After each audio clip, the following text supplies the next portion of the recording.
காரக கிரகம் சுக்கிரன் வலுத்தாதான் அவர் எந்த சூழ்நிலையிலும் மகிழ்ச்சியா இருப்பார்.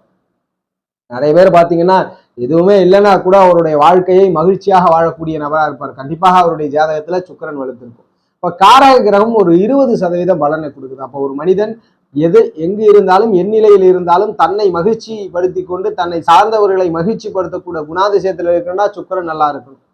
எதுவுமே இல்லைன்னா கூட அந்த இடத்துல ஒரு மகிழ்ச்சியை வெளிப்படுத்துறாருன்னா அப்ப சுக்கிரன் வலுவா இருக்கணும். அப்ப காரகத்தின் அடிப்படையில எல்லாருக்குமே சுக்கிரன் வலுத்து இருக்கணும். அப்பதான் ஒரு மனிதன் சில பேரை பார்க்கும் பொழுதே நிறைய விவாதங்கள் வரும். ஒரு கரடு முரடான ஒரு தோற்றத்தை வெளிப்படுத்துவார். கரடு முரடான ஒரு அப்பியரன்ஸ் இருக்கும். கரடு முரடாக பேசக்கூடியவராக இருப்பார். அதுபோல ஒரு இனிமை இல்லாத நபர்களை உருவாக்குவது இந்த சுக்கிரனுடைய வலுக்குறைவு. அப்போ ஒரு ஜாதகத்துல சுக்கிரன் வலுத்து இருந்தால் நல்ல வசதி வாய்ப்புகளையும் வீடு வாகனங்களையும் ஜாதகர் பெறுகிறார்.